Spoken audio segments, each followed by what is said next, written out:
G'day, Harry again, and I'm back in my shed on a fairly steamy day. This time round, we're putting in a 4-inch lift kit in the GU Patrol. I've pulled the head off and sent that off to the machine shop to make sure it's not warped in any way, shape or form, make sure that's okay. So whilst I'm waiting for that to come back, because I wanted to replace the head gasket, I've decided I'm going to put in the 4-inch lift kit that I bought however many months ago, and it's just been sitting under my bench.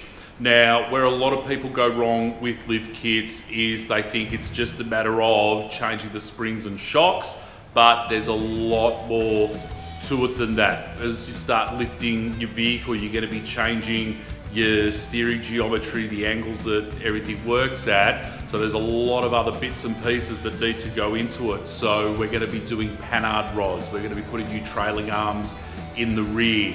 The front diff is going to get castor plates to make those steering angle adjustments. There's sway bar links, brake lines. There's a whole bunch of bits and pieces that go into this. So the big thing is just give yourself the time you need to do it. It may not be one of those jobs that you can get done in a day, so you might have to leave your vehicle sitting for a little bit of time while you're doing it. I'm going to show you how I get through this one on my GU. I've previously lifted my GQ patrols before, and I had to do that all on the ground, but these days I've got a fantastic hoist, which makes life so much easier. But if you don't have that available to you, this is a job you can get done on the ground with a bunch of jack stands. So let's just get stuck into it and work through the process bit by bit.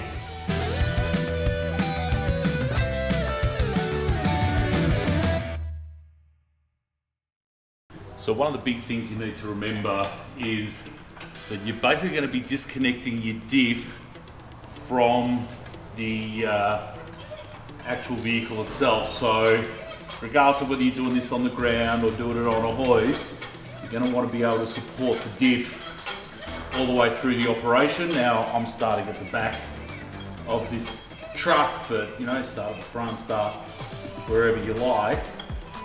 But you just want to make sure that big old heavy diff ain't going to fall down on you at any point. So first thing I'm going to do, I think, is disconnect the shock absorbers. Then I'm going to disconnect the sway bar links, and that's going to allow everything to drop down to make it easy to get the springs, the old springs out and the new springs in. And then we're going to do the trailing arms and Panhard rods. So yeah, I think that's how I'm going to do it. I think that's a reasonable plan, don't you?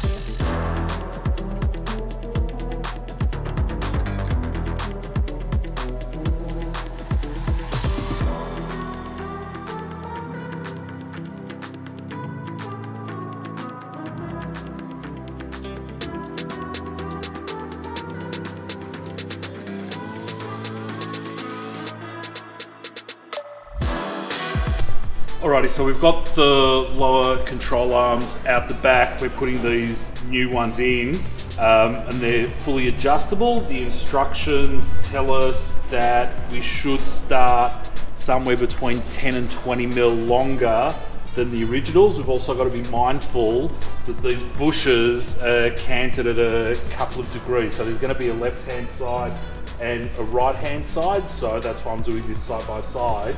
So they will match up. Now, in theory, we've got to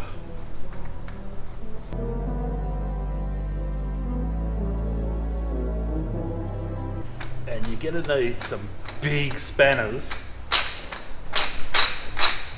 to do all these lock nuts. I think these ones are 46s. The lower control arms use a 48. Panhard rods use 50. So a bit of ways to go.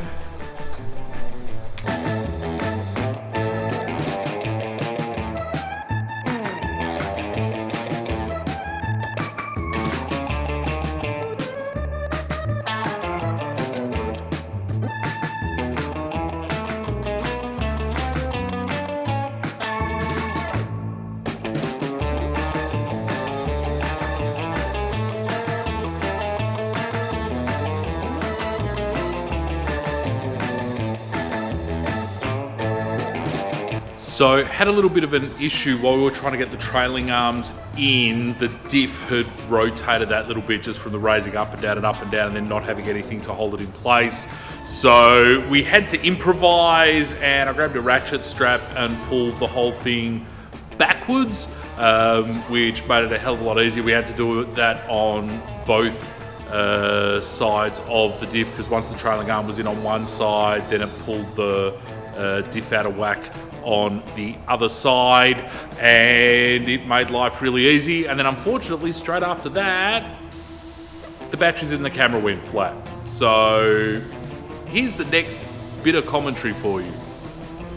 So we got all the suspension in the back here. You would have seen us playing around with this arm here. I think the camera stopped as we were using a ratchet strap to just pull the diff back that little bit to help us get this in, and I couldn't afford to wait for the batteries to charge up. So, you know, we just had to keep going. But basically, the trailing arms are in. We've adjusted these out. The recommendation is for them to be between 10 and 20 mil longer than standard. So we've gone for 20 mil, and we've adjusted them out both for the top and bottom trailing arms, so that should put the wheel back where it should be. The what are these sway bar links are in. You can see everything's just done up finger tight at the moment, because basically everything's at full droop. So what we'll do once we get the wheels back on, we'll lower the car back down and then go through all the nuts and bolts and everything and tighten them up so that the bushes are sitting where they're supposed to be at ride height. I've just got the brake line to go at the back, and then we'll start working on the front. Now, something that can bring first timers undone, the springs are made in a left and right hand side. So these ones are marked DS for driver's side, NS for near side. And also you'll see one end is flat, the other end is round. It's the round end that goes at the bottom and the flat end up the top. You'll also need some pretty big spanners to do up all these lock nuts and use the adjusters as well. So yeah, just keep in mind you're going to need a lot of tooling for this sort of job, but with a bit of time. Something else you've got to be aware of, the trailing arms are offset by 2 degrees. So Abe and I were struggling with this one, and in the end we just said, you know what, bugger it, we need to eat, we need some lunch. So while we were out getting lunch, it just dawned on me that because they're designed to be canted, if we just turn the end around, it should slide in, and bang, they just popped in and the whole thing went like really smoothly. So that made a massive difference. But I'm back here on my own today. We'll get this brake hose on. You're also going to need to extend your breather, which isn't included in the kit, but it's just a bit of hose. So you should be able to replace that fairly easily. Get that from any auto parts store. You know, you probably buy a couple of meters of it, I suppose, by the time it's all said and done, and just cut them to length when the suspension's at full droop, so you know you'll have plenty of length in your diff breathers. So that's about all I've got to say right now.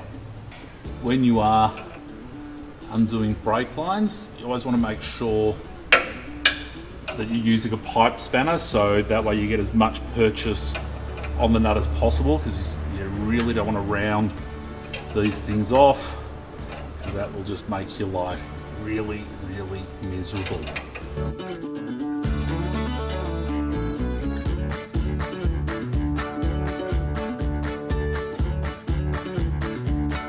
You should be able to see the difference in the length of the hoses, so that's going to make all the difference to you.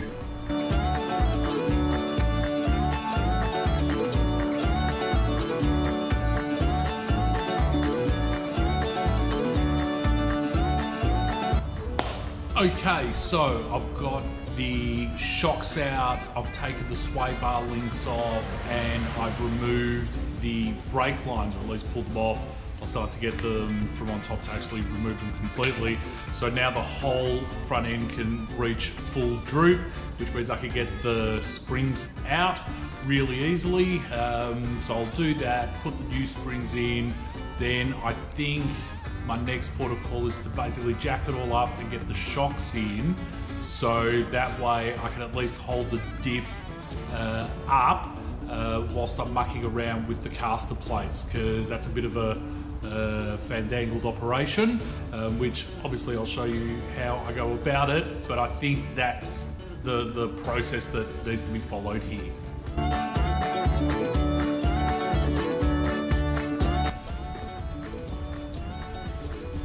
You can see there's a fairly big difference in those two springs. Not only is this one longer, it's actually made from a much heavier gauge wire.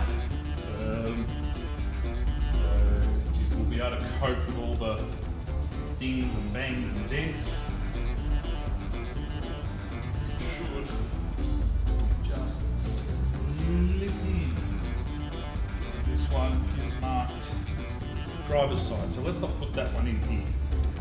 Okay, let's use the other one.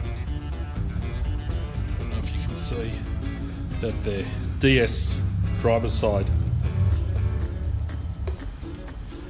and this one is marked NS for near side.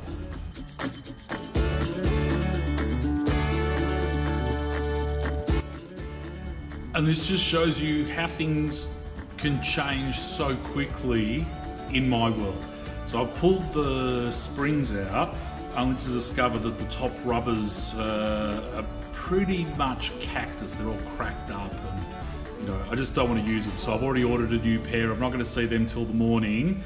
So I'm going to start on the caster plates. So basically what I've done is lowered the truck right down. I've got the diff sitting on jack stands, so that way I can unbolt it and the diff just is not going to go anywhere whilst I muck around doing all this work.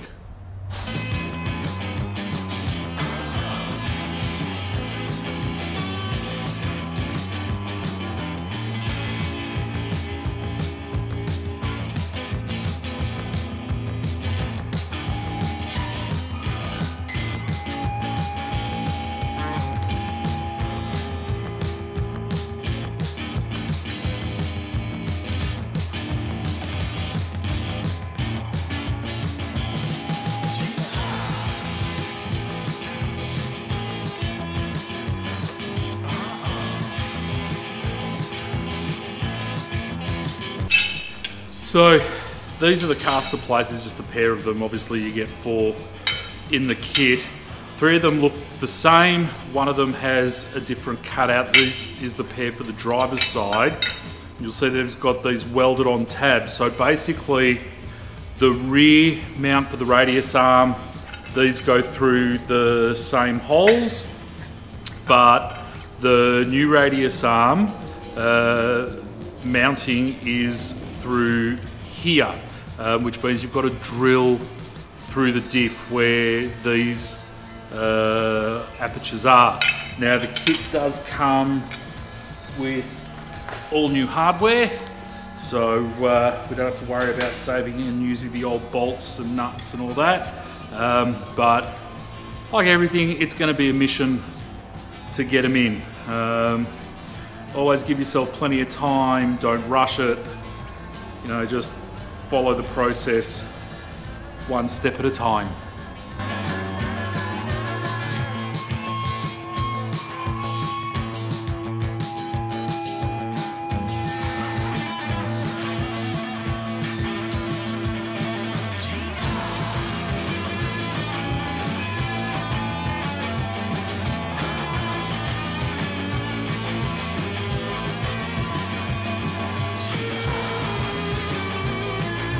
So I'm using some cutting oil and a 16mm hole saw. This end of the diff's really easy to do, so you've got to drill through these two plates here to put the bolt through, and that's what's going to hold the caster plate in place. It's really critical that you make sure that the tabs on the inside are sitting hard up against the actual brackets on the diff to make sure that everything's sitting straight. So that's why I've got the jack underneath here, and we'll probably reposition. I'm going to drill this side first, and then we'll probably reposition when we go to drill that side. So here goes nothing.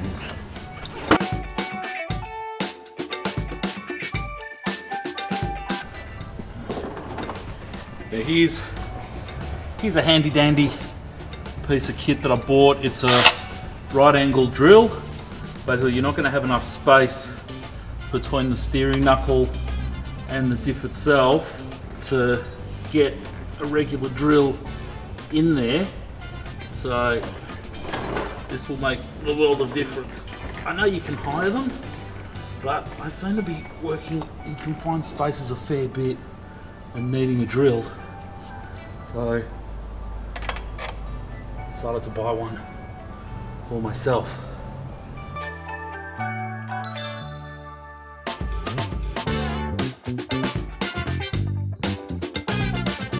So this side of the diff is already sitting right on the tab, so there's no need to use the jack to change any of the angles. It's just going to be a matter of drilling through. Obviously this side's not going to be an issue, but you can see on this side it's not impossible to get anything through. So we'll have to come up with some fix for that, but let's get the first one drilled.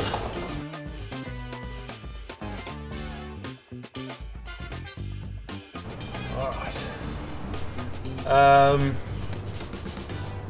have to work out another way to do this.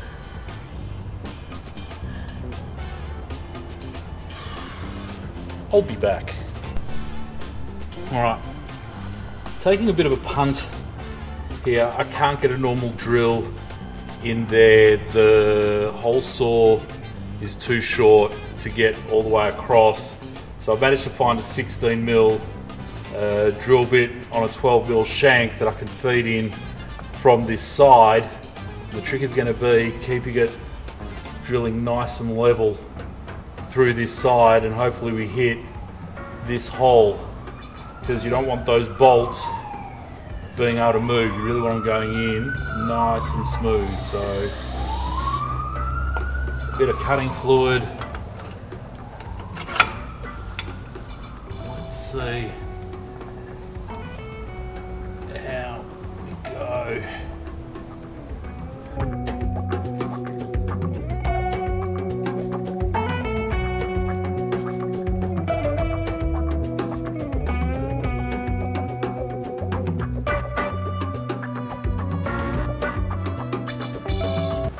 Okay, they're finally on. Obviously I'm going to have to go around, tighten everything up, but that's done. Yeah, good few hours of mucking around, backwards and forwards to the tool shop, but it's done. Hoorah!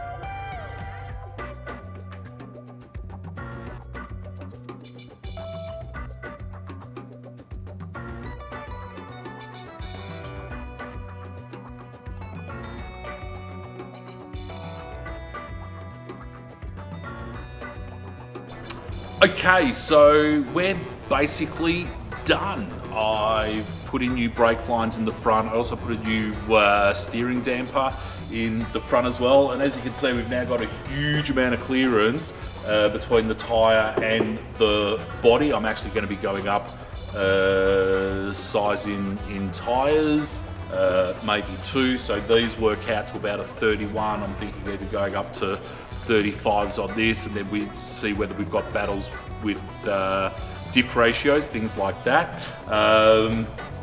I've got the head back from the machine shop, so that's all ready to go. I've got my gasket kit, so the next video I'll be posting up will probably be of me putting the head back together, or at least back on, because it is still fully assembled. Show you how I go about doing all that. And yeah, in the meantime, again, thank you so much for watching. I really can't believe so many people watch the things I get up to in the shed here, and for all the feedback that I get. It's great, and I especially like those guys that, you know, oh, you forgot to mention this, or you should have mentioned that, and I do try and follow up with them. So if there's something going on, leave a comment, ask a question. You know, I probably don't have an answer, but that will never stop me from being a smart aleck. So until next time, thanks for watching Harry's Big Shed, and enjoy one of the other videos that I've posted up.